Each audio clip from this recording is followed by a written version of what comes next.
And good afternoon. Very warm welcome to Lunchtime Learnings. It was my absolute pleasure to welcome Sophie Lang onto Lunchtime Learnings this morning.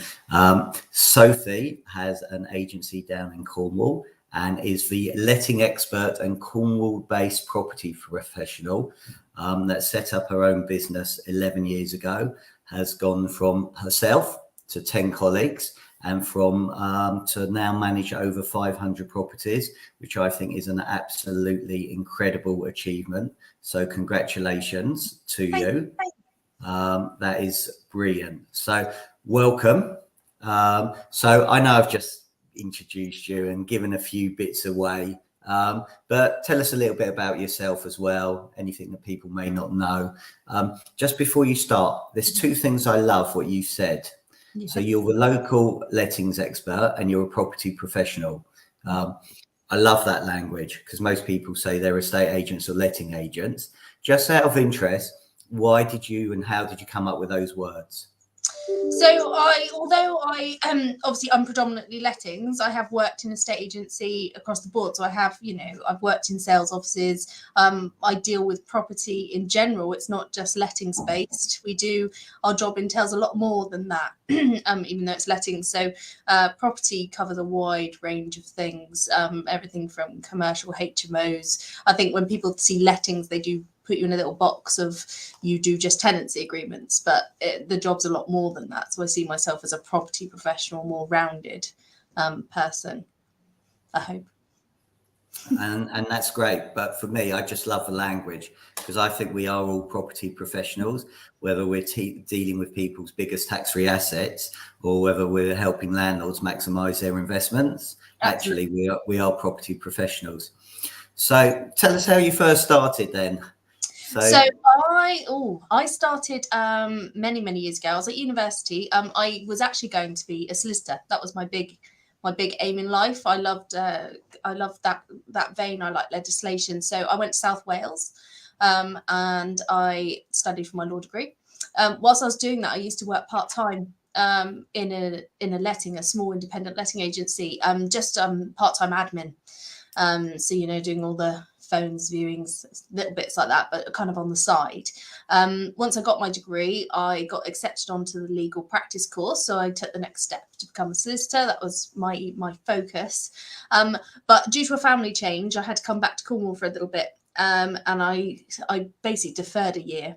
And I thought, I'll take up my part-time job as full-time.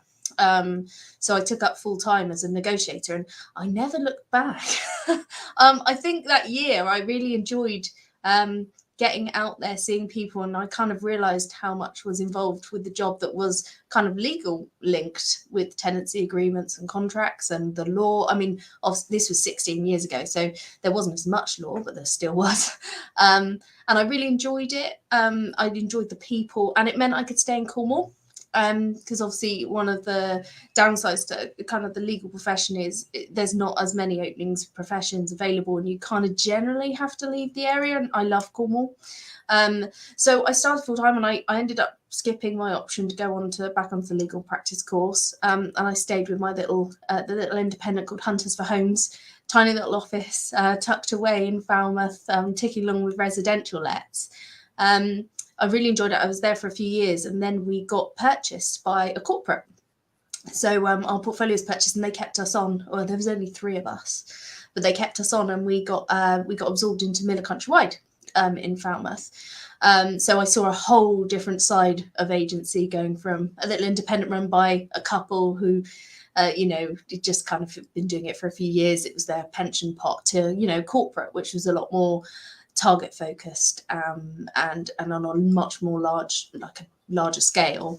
I enjoyed it. I enjoyed learning. I always enjoy learning, and you did get more opportunities with learning with the corporate. A lot more training. You learn a bit more about various aspects we hadn't done before, like insurance, sales, and mortgage, and all of that side of it. And we worked in a sales office, which I hadn't done before either. So I learned off the sales team there. I was there for a good few years. I became their top neg for the Southwest, which I loved. And then 3 of the estate agents I was working for branched off and opened Lewis Horton Wills. And then they took me aside and said, please, would you come and open our lettings department? So 2011 it was, January, I walked into this office, laptop in hand, sat on a sofa. I didn't even have a desk. Sat on a sofa from scratch and went, right, let's see how I can change it. I was only 25, so slightly naive, probably. But I think after working for an independent and then into a corporate, I think at that time Miller Countrywide started to split more. So they outsourced a lot of their procedures, and it lost the human element for me. And I enjoy dealing with the clients day to day, speaking to them and getting to know them, and you give them a better service by knowing what their personal requirements are. I do feel with corporate, nothing against corporates, they do a brilliant job. I just felt that more it was about figures and numbers and not about the person anymore. So I opened in 2011 on my own and thought, right, let's give it a go. My estate agent colleagues knew nothing about lettings. They basically went, here you go, you're director of lettings, give it a bash. So yeah, I was naive, but I knew what I was doing. I'd been doing the job for a long time, and I'm quite a pragmatic person. I sat down, made plans about what I needed to do, and I wanted to make it a success. And I did have naturally some landlords follow me because obviously they had moved from an independent to a corporate, not necessarily by choice. And they and obviously I'd made relationships with these people for a long time. So naturally I had some people come with me, but I had to graft and I had to work on my own till I got up to 50, 60 lets. And then I took on my first staff, which was also extremely daunting. Never done HR before. Had to interview. At 25, I was interviewing people a lot older than me, which was daunting because some people didn't like that very much. Obviously, having a superior that's younger, even though I had the experience, I was still age-wise. I wasn't, experience, unfortunately, they do look at you as how old you look and instead of exactly how much you've been doing it for. So so yeah, that was a little daunting. Taking on staff has probably been my biggest challenge over the years, I think, as we've grown. It's the side of the business I've had to learn ad hoc. But yeah, I saw a niche in the market where we were. I was doing well on residential. And one of my competitors closed down their student letting department because we have a big university here, which is it's Falmouth University, but it also has aspects of Exeter University.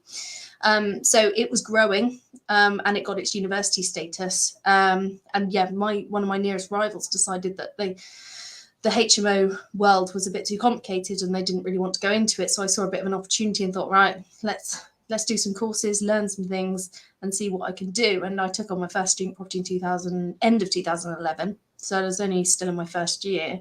And now that's grown to quite a big part of the business. So now we've got 165 student houses. So about 600 students we look after. And then all the rest of the properties are residential. So we've got two arms of the lettings business. I really enjoy the HMO side. I know a lot of agents shy away from it because it's quite complex. But again, it kind of feeds into my learning side. I enjoyed learning, getting the courses up together and kind of seeing where that open was. I also saw an opening with students where they were being treated by some as a lesser tenant. They were tarnished with a brush of their students, they're this, they're that, don't deal with them, they're messy. And I felt, because I'd been a student myself, I felt that was not right and that they should have the same standard of accommodation that everybody else has. And obviously legislation's changed in recent years to kind of up standards, but I wanted students to have a good standard accommodation and a good level of service as well, not to be palmed off because they're students. So it was really nice to be able to offer that kind of service, and we grew naturally through that because we became quite popular as a accommodation provider. So yeah, now we're really busy. Obviously with the HMO changes, we've now got 65 licensable HMOs, which obviously come with a new level of service that's required. But again, we enjoy it. We've got the best in the agency. I make sure all of our staff are well trained and got qualifications so they know exactly what they're doing. I think that's one of my tips is making sure the staff you bring on, you train them correctly and make sure they know what they're saying and know what they're doing, and that they're giving the correct advice to your clients, because that's what they want. They hire an agent to know what they're doing so they don't have to. So we've grown and grown, and we've reached a really good point after 11 years. We're going well in our local, are well known, got a good reputation, and we've got a really good team, a strong team. So really proud. Good. So you should be. Right. All you've done is just given me loads more questions to ask you now. So thank you. So I'm going to unpick everything you said. So I'm going to go back right to the beginning where you became the top neg. So yes. Congratulations. What tips? So there's people watching this that are maybe just starting, getting into lettings, getting into sales. What do people need to do to become a top negotiator? I mean, you obviously had some fantastic qualities to get you there. I love the fact everything you keep on bringing down to is training and self-development. And I think you're spot on. I think there's a massive, massive lesson here. You are definitely a self-developer, not a shelf developer, where you go on courses and everything gets put on the shelf. That's fantastic. So we'll talk about your learning in a bit, but I'm just fascinated to know what qualities do you feel people watching this need to be to become a top negotiator, please? I think for a negotiator, one of the most important assets you have is your personality. People buy into your personality. To be, obviously I was a listing neg, but you have to forge relationships with your client, the landlord, and tenants, because they have to trust you and know that you're looking for property. And it's spotting those opportunities where there's not necessarily an obvious opportunity. So, you know, if a tenant approaches you, or a potential tenant, they're looking for a certain property, it's looking what you've got available and thinking, oh, they wouldn't look at that on paper, but let's get them through the door and have a look, because it could be something they like. Obviously markets have changed down here. We are lucky, especially at the moment, low stock. You don't have to encourage many people through the door. They want to get there. But back when I was doing that, you had to work harder to let properties. And you had to get out there, meet people, and really be a people person, and make those matches. It's also about being in the office and being really present.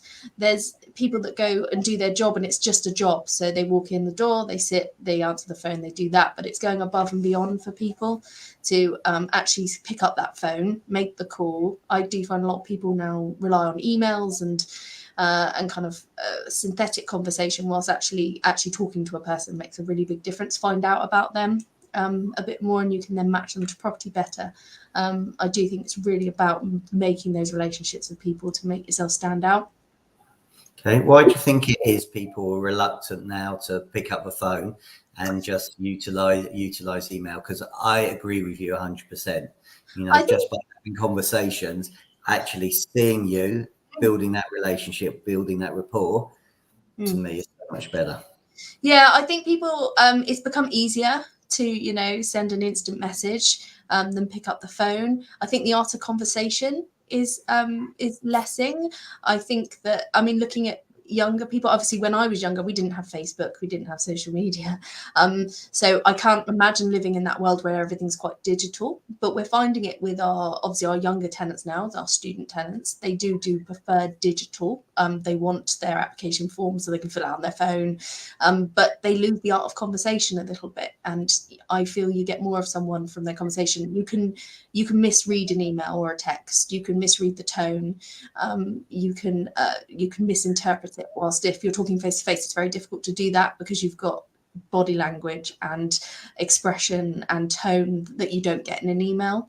And I think you get a better result. I mean, with our clients, I will encourage staff to pick up the phone to them if we want something, i.e. if we need something doing, or we're suggesting a proactive maintenance, for example. You're more likely to get that if you speak to them face to face or on the phone than on an email. On an email, it's very easy to disregard someone, whilst face to face you can't. I agree. Okay, brilliant. So thanks for sharing all those tips to be what it takes to be a top negotiator. Then you started off, I appreciate you, obviously you were very good at your job, because some landlords came came with you, which is always nice, and makes it easy. But again, there's people on here, you know, you've mentioned actually that stock is a challenge at the moment to find new landlords. You obviously have ended up over the last 11 years building up to over 500 managed properties. You know, what tips can you share with letting agents watching this now to get more landlords? Yeah, landlords is a trust building exercise. They have to trust you. This is their asset. This is, this is not just a paper exercise for them. This is something that is either their main income or supplements their income. So they have to trust you to look after it and know what you're doing. I think looking for examples. I mean, a lot of landlords I've nurtured over time, and I know my team are excellent at nurturing landlords. I've got 3 young negs, and they are fantastic at going out there. And you might get landlord let only because they're convinced that they can manage it, but you nurture that landlord over time and they will turn to fully manage eventually once they trust you and know that you do the job for them.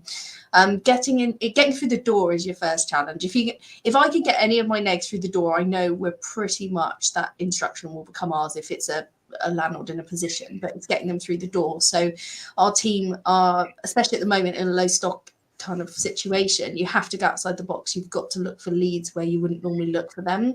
So at the moment we utilize social media, landlord groups, be that person that they come to for advice. If they go to you for advice and trust your advice, you'll get the instruction. So getting your name out there, like on my LinkedIn, where I'm Cornwall property professional, Cornwall property expert, like make sure your face is out there and people know who you are. Go to meetings, introduce yourself around. Your let only landlords are a great source of instructions because they already like you. You've kind of got halfway there. You just need to convert it to full manage to show that their job is easier if they hand it over to you. But yeah, low stock market is a harder market, but there are ways and means, and there are properties and landlords out there. You just have to get your foot through the door, and I think trust and sharing your knowledge and showing that you care is one of the ways to do that. And you make a really interesting point there. I know there's a lot of property investor networking groups out there, and I've had this conversation with people that actually run them and say, can you tell me how many letting agents turn up at these? And they say, I've never seen a letting agent out there. So for me, a property investor networking session, and I think you can just Google it and find one, whether there's in your area. They're usually locally run, so you can find out when your nearest one is, and just turn up. And eventually, if you get in with the organisers, they might ask you to speak about some particular issue that's in your area at the moment. We had Article 4 come in a few years ago, so come and speak, tell them about it. If they then hear you talk and you care, and they'll talk to you more, you're the person they go to, so you're more likely to get their instruction when they decide they are investing or that they don't want to look after it themselves if they're self-managing. So you also spoke about social media to try and find landlords. Now there's a friend of both of ours called Megan18, who's very good at that. She's very good at that. And if anybody's not following Megan18, they need to. She does the most amazing TikTok videos, but they're very educational. They're also a bit of fun as well, but there's a serious point to them. For me, we were saying beforehand that actually Megan's social profile has been raised considerably, where she's now the most popular person in the estate agency and letting agency that everybody wants to interview and have on their podcasts. And that's brilliant. And that's just from getting her face out there. And obviously she's got a great personality, so people warm to her immediately. But she is giving out good information, and people will go to her for advice. And already she's already halfway there because she's known and she's got. So following social media is a massive tool for people at the moment. Okay, so again, and I've seen there's another agent who was on Property Industry Eye. I think if you go in and type in TikTok there's somebody again that gives like really useful tips in a fun way, all on compliance, helping landlords. And you're right, you're building up this trust. You're showing that you've got that estate agents and letting agents, they do have personalities as well. They are exceptional at their job. Which I think is, absolutely fantastic. But again, on social, what else are you doing? So we can see what Megan's doing. Is there anything that's working really well from you on social? Yeah, a lot for me on social, because obviously I'm not as confident in front of the camera, and not as, in fairness, I need Megan to give me some TikTok tutorials because it's not a medium I'm on. I do have a profile, but I haven't done anything much on it yet. But yeah, for me, it's getting involved in the conversation. Make sure people see your name when you come up, when you're talking, when there's been an issue or an article, or especially in the local Facebook groups where you've got landlords on. If you're part of those, there's so many groups you can join that are local to you, of landlord networks. And if you're in there having the conversation, answering questions if people have got them, and giving advice, then that gets your name out there. And I think that's really important. I mean, it takes half an hour of your day in the morning to check through your Facebook groups and see if anyone's put a question, and just put a response and say, oh, give me a call if you've got any questions. Just kind of get your name out there and your face. And if you're giving the advice, then you demonstrate you know what you're talking about. So you're more likely to get people to come and talk to you. Yeah, you're that trusted property professional that you talked about, that local property expert at the beginning. And again, very topical, the Court of Appeal and the Northwood case. Again, that's something that as letting agents, you can get out there and start talking about it and show that you know stuff that's very topical that's going on, that obviously is going to help people as well. Yeah, absolutely. And especially something like that, which landlords generally wouldn't be overly aware of unless they, read all the industry kind of news. But yeah, things like that, it's good. So you're on the pulse, you know what's going on. You're wary, and you can keep your landlords informed so they know what happens before the general public may do. Brilliant. Thank you. So going from yourself to employing over 10 colleagues, you said as a challenge. So, yes. So again, what lessons have you learned on recruitment? Again, what advice can you give when you're interviewing and looking for the right people? So tips on those, please. The main thing for me is I first was looking for people with experience and wanted someone who already fit into the box of they've been a neg for so long. But I found that those people don't necessarily exist. Recruitment's really hard in our industry to find people with the experience that want to move from where they are. So for me, I found it more important to look for people with the transferable skills. So you've got to look for the key skills you need in this area. So depending on where you're recruiting for, so negotiators, you need someone with really good customer service, communication skills, eager to learn, enthusiastic, bubbly person. And it's all about personality, I feel, more than your direct experience. From property maintenance team, you need to be organized, you need to be able to communicate well. It's those key skills you need that necessarily won't come from direct experience, but come from experience in other roles. I mean, to be honest, everyone I have here in the office right now, none of them had previous experience in our sector, none of them. And the main things we look for were transferable skills and fit-in ability, which is a word one of my colleagues made up. But when you work as a team as closely as we do a job together. I feel lettings is extremely team orientated, unlike a estate agency, which can be a bit more one-man band and on your own. Lettings has to be a team effort, because you're all doing a job for the same landlord and you're all working towards the same aim. So all of our commissions and bonuses are all team, because we work together. And you have to fit in with one another. We spend more time with each other than our own families. So you have to fit in with everybody and get on and be a team player. And it's worked really well to look for those things rather than the direct experience. And it means we've built a team that is also moldable. So I'm really big on giving your team continued professional development, and also getting them qualifications.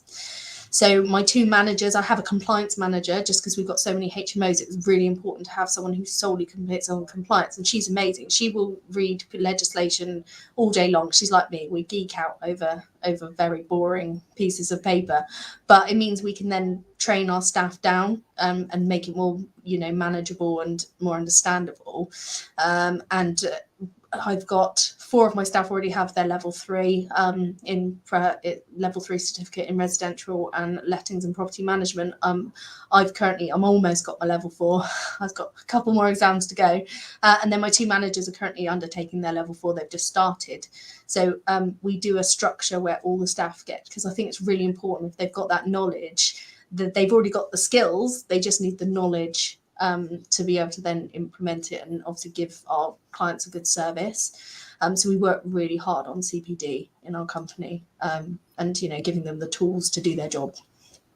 And are they doing that during working hours? Yes, we have a study room in our office. We're very lucky to have it's a small office that was being unused. We turned it into a study room so people could have. So we try and get staff to take at least an hour a week per staff member in that room, where they're either doing a webinar or doing some training we've implemented, or they're looking at they're studying towards an actual certificate. So like I said, all of them bar 2 staff are currently aiming towards their level 3. We also do monthly quizzes.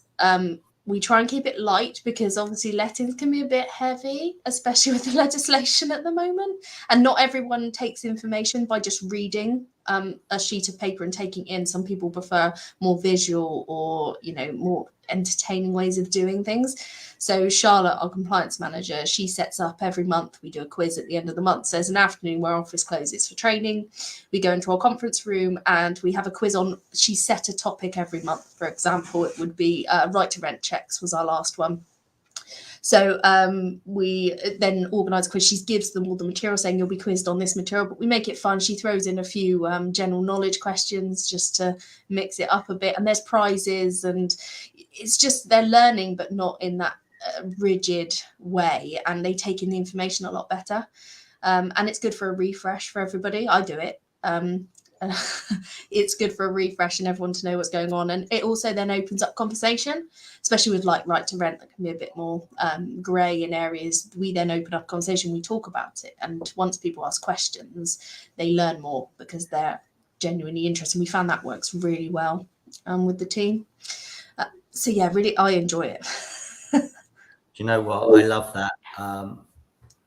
For me, the best agents practice before they play. They just don't turn up and talk to their landlords, and they don't have a clue about the right to rent or the gas safety certificate or the smoke detectors or carbon monoxide. You're trusted, you know what you're talking about. You don't go, let me come back to you. And I think it's brilliant. I think it's great to hear. For me as a trainer, it's very refreshing to hear that you're giving an hour a week per staff member. I think that's fantastic to go and study.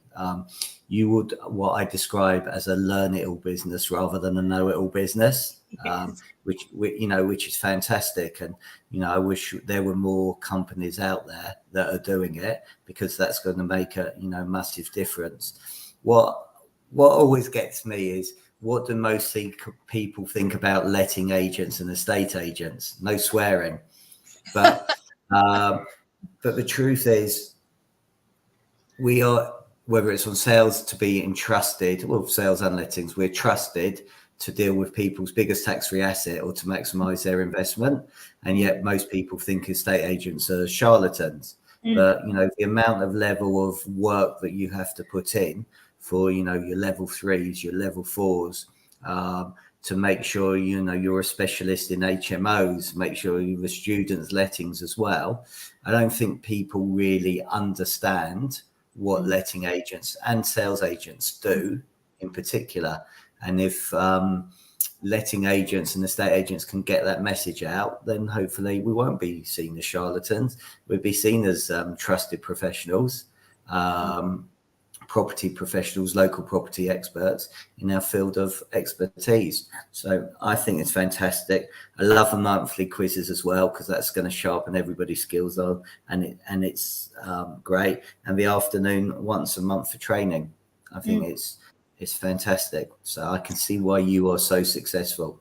I think that obviously we've got 2 departments. We've got our front of house negs and then our maintenance, but I feel you all need to have the same level of knowledge, because if you're going out to win an MA, you need to explain what we do on our compliance and our management side. And if you're a management talking to a landlord, they could have a property and you need to know about the front end, and you could get an instruction through meeting someone or talking to a tenant. I mean, we've won quite a few instructions from tenants who've become landlords and then instructed us because of how we dealt with them as a tenant. And that's really important to always be working both sides of the business all the time.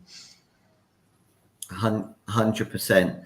So I can tell you're a firm believer in people being qualified. I know you're obviously part of the property executive for Cornwall region. So again, what does that involve? Why did you decide that? I know the answer because I can hear it and listen to your passion and your personality. But what's the benefits of joining an organisation, the Property Mark, and what's stopping people from doing it, do you think? I think Property Mart is a great organisation. It's I mean, during lockdown, I don't know what I would have done without Property Mart, to be honest, with the amount of information and lobbying they did during that time. But I've been a member since before then. For me, it's a stamp of showing that we strive to a higher standard, and that we care and we want to give a better service and be knowledgeable and make sure we're up to date on everything, and that we're doing all we can to show what we do. Property Mart is great because the amount of people, I mean, since I've become an executive, I didn't really know the behind the scenes stuff. The amount of work that Property Mart do is absolutely insane. I mean, from the top, Nathan, obviously is CEO now, he's doing an amazing job with getting the message out there and shouting about what Property Mart actually do. I mean, a lot of their work isn't just for their members, it's for the whole industry. Especially during COVID when they lobbied, for business rate relief, and they lobbied for commissions to be included in furlough payments. That affected non-members as well as members, and they don't shout about it enough. So they're looking to change that. But I think, as an exec, my job is to be the feet on the ground. We're in the market every day, all day, in different areas of the country, because obviously we've got 30 to 40 execs and we're all across the country. So no market is the same. My market's completely different to, say, Megan's, who's in Reading. So it's good for Property Mart to feed that in, to know exactly what issues real agents and landlords are facing, so they know where to put their resources, they know what to lobby, they know what the biggest issues are at the time. So I feed back from members in Cornwall about the issues we're facing. So currently, as everyone is, low stock, but we've also got issues with short-term lets, holiday lets, and so that's kind of niche to our area and other seaside areas, but it's feeding back, so then Property Mart know what resources are needed and where they need to be putting their energy with government, and that's really important because they're working for all the members then, not just the ones they know about. They're hearing about the whole spectrum, and that's my job, is to feed back and be the eyes and ears for Property Mart in this area. Okay, brilliant. Thank you. So there's a little shout out for Property Mark and Arla. So definitely, for me, I think we're going to go down the route where everybody needs to be licensed. So you're going to be a licensed letting agent or a licensed estate agent. So do it now. Get ahead of the game, especially with ROPA. How it's changed in our sector in the last even 10, 15 years, then legislation's, it's too right. I completely support the fact that we needed to be more regulated and property standards needed to come up. But these risks are so high now for landlords and sellers. We're talking large fines, we're talking prison sentences in some instances, especially on the letting side, if they don't do, simple compliance. You need an agent that knows what they're doing, and they're your protection against that. And we are as professional as solicitors. The amount of legislation we need to know is the same as a solicitor that specifies in a certain area, say family law. It's the same level. We study as hard. It may not be, not a degree, but we're studying all the time, and we have to learn all the time and keep up to date. So that needs to be recognised.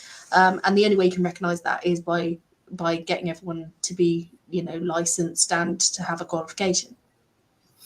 So, you mentioned that maybe Property Mark don't shout enough about that, but do us as letting agents shout enough about that to share and impart the knowledge? So again, we're talking about social media, and are we demonstrating to people a life in the day of Sophie? What Sophie has to go through to learn, and the compliance and all of this. So actually we're educating our landlords that you are dealing with a property professional, a local expert who's incredibly knowledgeable, But I think that's an opportunity for letting agents to get that message out more, to actually show, it may well be, I'm going to give you some ideas now, and you're going to go, oh, Stephen, I hate doing videos and social media. But actually showing that afternoon off, or somebody doing an hour for studying and what they're doing, and putting it on social, so that landlords actually understand what you're doing.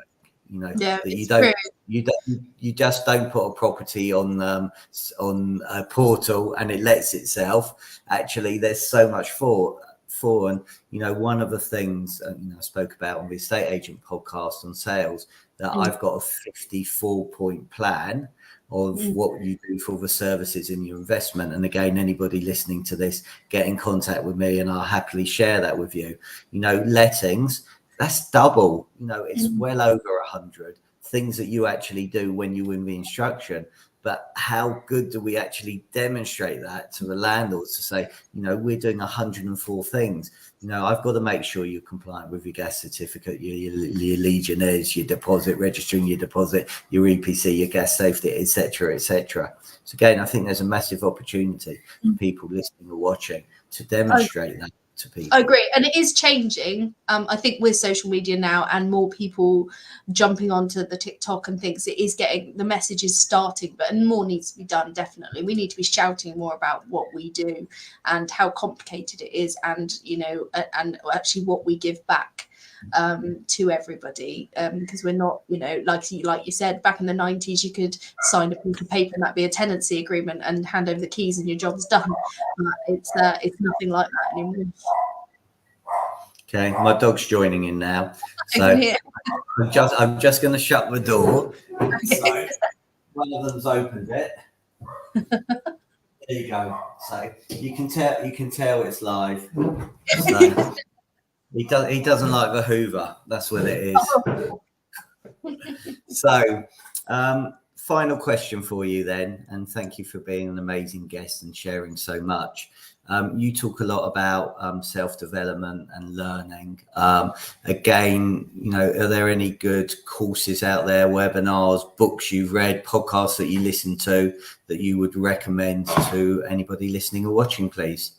Yeah, I mean, there's some great content out there at the moment. There's some really good content creators as well. So Megan, obviously, we've spoken about her already, but she's got her Lettings in a Nutshell podcast, which is great. And she's got some really good guests and kind of talking about all aspects of lettings.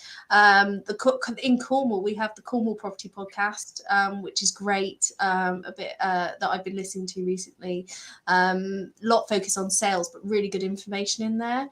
I do a lot of webinars. I mean, there's so much free content out there for agents now. You just have to pop into LinkedIn and there's, webinars from Good Lord, from Kerfuffle, obviously Property Mark. I mean, their resources are great. If you pop onto their website, they've got so many courses from business development to sales techniques to legislation. It's not just about learning the legislation. There's stuff about actually rounding yourself off as a better agent. I mean, they're doing courses on social media with Amanda O'Brien, which is great, about content creation and how to up your profile on social media. So yeah, I think LinkedIn is a great place to find these webinars and information. Brilliant. Well, look, thank you so much for your time. You've been brilliant. I look forward to the next time we speak. You've got 1,000 managed properties, so no pressure, and you've tripled your colleagues as well. So thanks for your time. Have a lovely afternoon. If people want to get hold of you or have a chat with you, where can they find you? Yeah, you can find me on LinkedIn, Sophie Lang. You can also find me on Facebook and obviously at my office, but all my contact details are on LinkedIn. Brilliant. Thanks very much. Thank you all for watching. Have a good morning, afternoon, evening, wherever you're watching it. And I look forward to you joining us on the next episode. Thanks very much. Have a good one. Bye. Bye.